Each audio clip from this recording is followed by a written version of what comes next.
Cuando Dios restaura lo que la vida rompe, es el título que he puesto, porque en definitiva no deja de ser un texto que trata sobre la restauración, en este caso sobre la restauración del pueblo de Israel en una situación muy concreta, ¿no? Esta es la realidad sobre la cual se está pronunciando el profeta Isaías.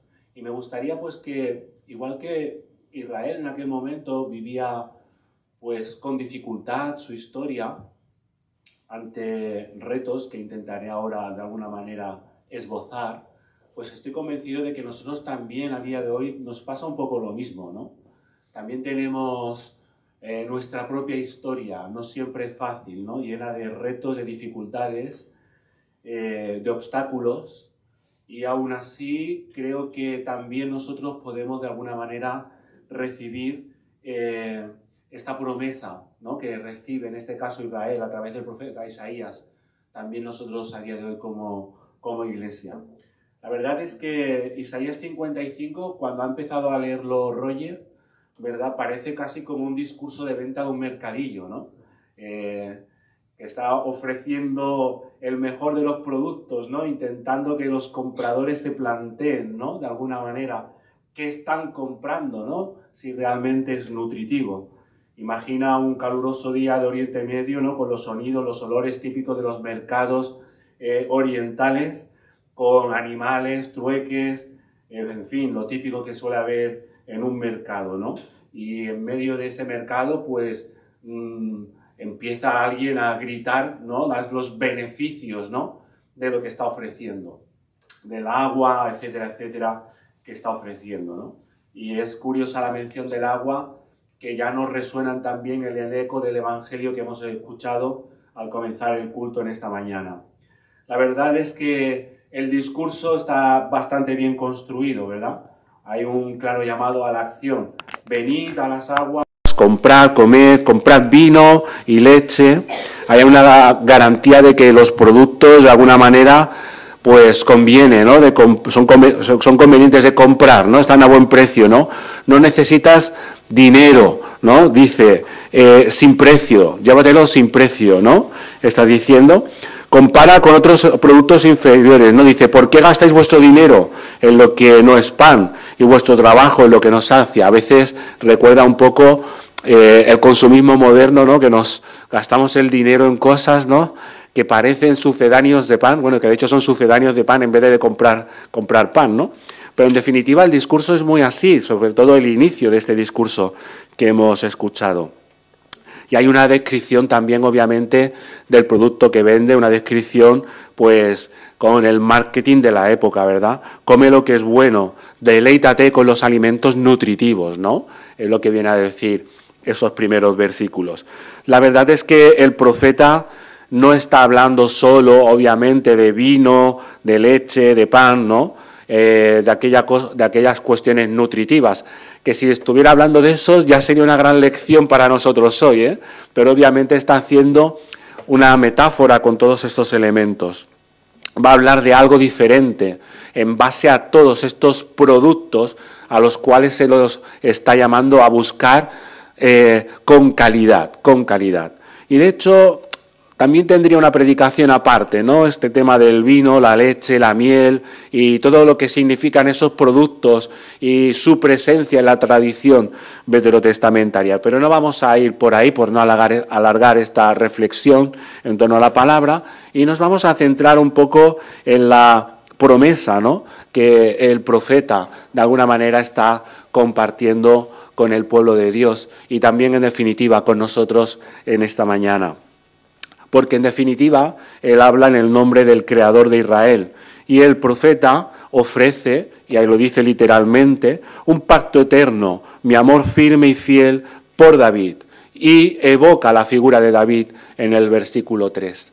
La verdad es que la figura de David, la invocación del rey David, es muy significativa y está absolutamente llena de contenido. Recordad que David había sido el objeto de las grandes promesas de Dios. Uno de ellos, recordad todo lo que hemos ido de alguna manera reflexionando durante este tiempo a través del leccionario narrativo, ¿no?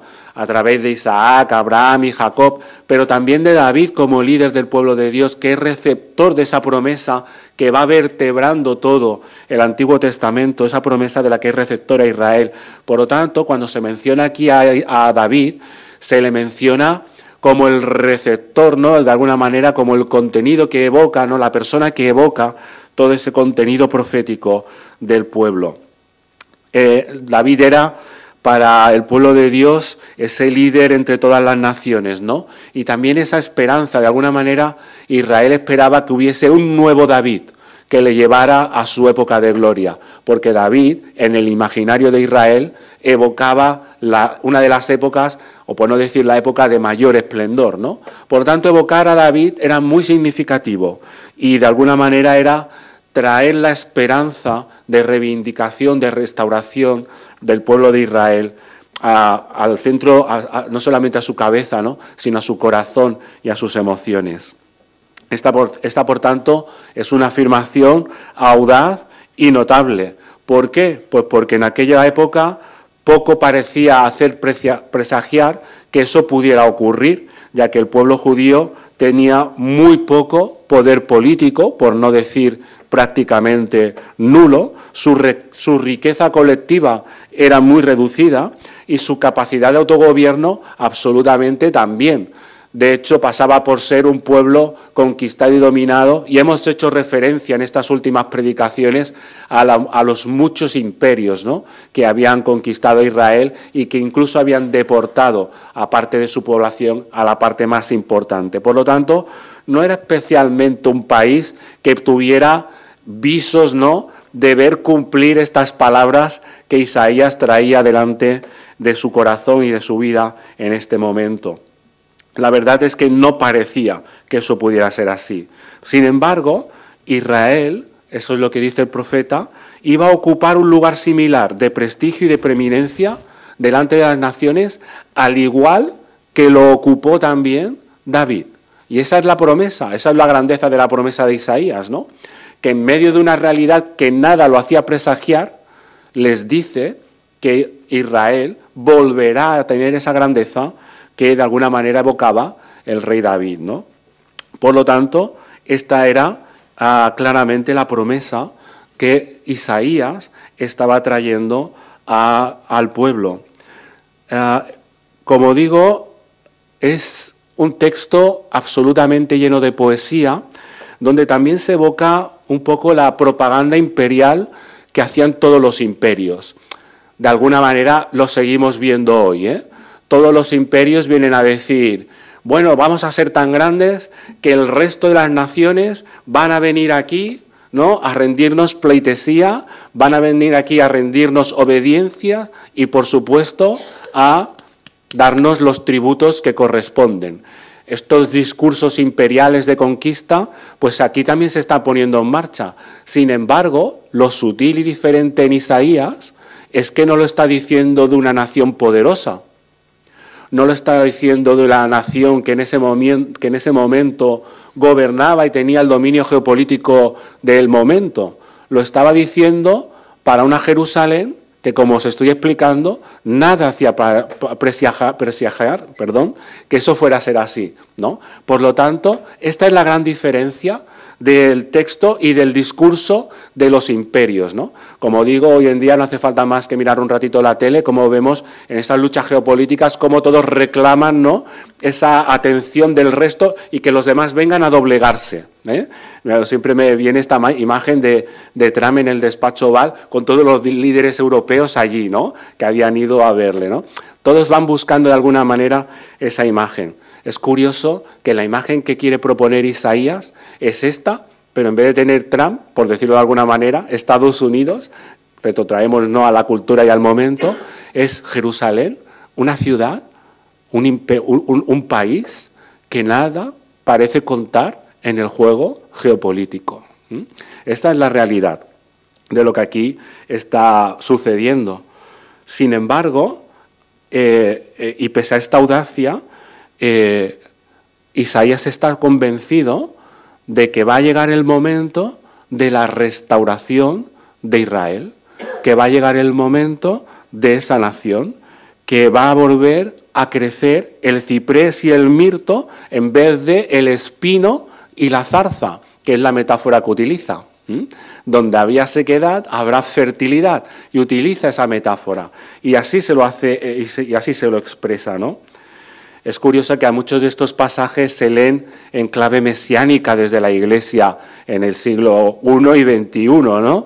Y vemos en Jesús la realización de esas palabras, ¿verdad? Vemos el cumplimiento de estas promesas de Isaías en Jesús y en su reino, en esa propuesta. Pero en este momento ahí estaba explicado de esta manera, ¿no?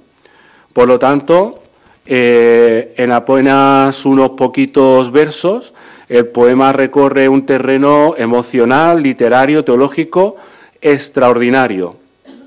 Y se nos va a llamar a creer en la promesa de la restauración, en que habrá abundancia y no escasez, que habrá esperanza y no tristeza, y de nuevo vuelven todas esas imágenes metafóricas a las que hemos hecho referencia las últimas semanas en estas introducciones a la liturgia de Adviento que suele presidir nuestros servicios. Sin embargo, y ahora os quiero compartir el segundo pensamiento de esta reflexión, y será el último. Si esta es la promesa de Dios, también hay algo que parece que vertebra todo el texto, y es que junto con esa palabra de restauración, con esa palabra de cambio, incluso aunque parezca que no es lo lógico y que no es lo posible, también se dan otras indicaciones. Y es que parece avivar la esperanza, como digo, en tiempos sombríos, pero su autor también reconoce la importancia de la iniciativa de aquellas personas que configuraban el pueblo de Israel, especialmente tras la disrupción, tras el trauma, tras el destierro, es que escuchan verbos en imperativo, tales como buscad, llamad, abandonad, volved, ¿no? Versículos 6 y 7, por ejemplo. Los oyentes de Isaías no fueron simplemente llamados a esperar que lloviera, que es la metáfora que utiliza el texto. No están llamados a esperar a que llueva. El poeta evoca su participación en la reparación del pasado y la construcción de ese futuro que ha anunciado. No son impotentes ni están solos. La situación puede no parecerlo, Dios ha prometido el cambio, pero ellos tienen que ser parte de ese cambio. Y eso también es el mensaje del profeta. Las exhortaciones a escuchar, que también vemos en otros versículos, como digo, a buscar al Señor, a elegir entre la maldad o la bondad, el camino del Señor, muestran la conexión del pasaje con la tradición sapiencial, que también conocéis muy bien. Esa invitación de Isaías se parece mucho a la invitación de la mujer que encarna, o de alguna manera, la sabiduría. Acordaos del libro de los Proverbios, ¿no? Donde la sabiduría es encarnada por una mujer, ¿no? Y muchas veces son exactamente las mismas palabras las que utiliza el profeta Isaías, ¿no? A su mesa, dice la mujer de la sabiduría, venid, comed de mi pan y bebed de mi vino que he mezclado. Dejad la inmadurez y vivid, y andad por el camino de la sabiduría, ¿no? Es decir, casi que son las mismas palabras que está utilizando el profeta Isaías. Como digo, son casi las mismas palabras que está utilizando el profeta Isaías. Estos pasajes al final enfatizan algo que me parece fundamental, y es la importancia de nuestras decisiones. Somos personas que a lo largo de nuestra vida tenemos el poder de intervenir en este plan de Dios. Dios no solamente dice promesas, sino que somos nosotros mismos también el contenido de esa promesa. La parte de la promesa que depende de Dios nunca va a fallar. La que debemos de asumir con responsabilidad, creo, es también la parte que a nosotros nos toca, como bien he subrayado, con esos verbos, ¿no?, que se citan en el texto. Por lo tanto, como decía, el texto nos llama a creer en la promesa de cambio de Dios, pero también nos llama a la responsabilidad como seres humanos, como hijos e hijas de Dios, como parte de su pueblo, a ser esos agentes de transformación. Se prometía pan, leche, vino, pero esos son mucho más que provisiones para el cuerpo, claro. Es la dignidad, en definitiva, de la vida. Es todo lo que puede sustanciar el proyecto de Dios que dignifica a todas las personas. Puede ser que Israel fuera una comunidad abatida, puede ser que Israel fuera una comunidad irrelevante, aparentemente, a los ojos y en el momento y en su tiempo. Sin embargo, Dios le quiere dar propósito, le quiere restaurar y le quiere regresar al hogar con los deberes de construir ese proyecto de Dios. Acabo. Hoy toca vivir una realidad que si nos descuidamos nos puede llevar a la desesperación, al desplazamiento, a la desesperanza. Todos podríamos señalar los diferentes retos. En el sínodo que hemos tenido la semana pasada en Barcelona se nos hablaba de los fakes, de la posverdad, por ejemplo, de la poliverdad, por decirlo de otra manera también, la superficialidad, la búsqueda del éxito personal, la búsqueda del éxito individual y rápido, personas, empresas en todos los ámbitos que tienen estos objetivos, modelos superconsumistas, economías basadas en la extracción absoluta y la destrucción de la naturaleza, sobrepasando sus límites, pensadas para agotar cualquier fuente, las fuentes que no son, obviamente, inagotables, relaciones humanas llenas de despersonalización, cosificadas, deshumanizadas, muchas veces enfocadas especialmente hacia los inmigrantes, los colectivos marginados, los colectivos LGTBI y tantos otros que podíamos citar aquí en esta mañana. El populismo, la polarización, la violencia verbal, la violencia física. ¿Cuántos retos, no?, tiene nuestro mundo? En medio de todo resuenan las palabras de Isaías de restauración. En medio de todo resuena la palabra de restauración. Y en medio de todo estamos llamados también a sostener y a hacer la parte que a nosotros nos toca. El sanador herido, quiero acabar, ¿no? Porque ¿quién es Israel para llevar semejante tarea?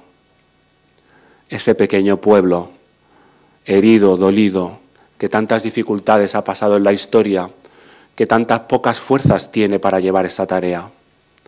¿Quiénes somos nosotros, creyentes, que bastante tenemos con tratar de luchar con todas esas cosas que he nombrado en nosotros mismos, ya no solamente en la sociedad, porque muchas veces nos descubrimos repitiéndolas en nuestras propias vidas?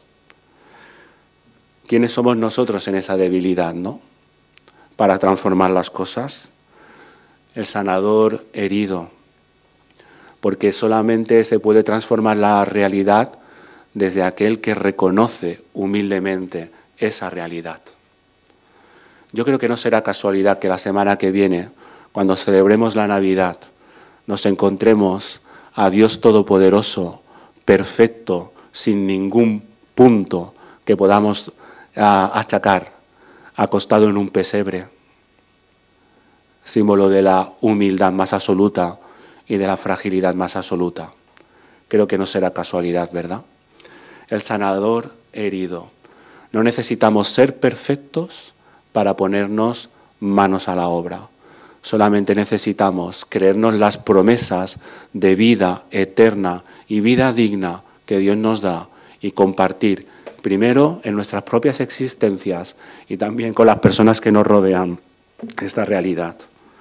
Que el Señor bendiga su palabra y que con la ayuda de su Santo Espíritu seamos capaces de, aunque sea a nivel personal, llevar un rayo de luz a las personas que nos rodean.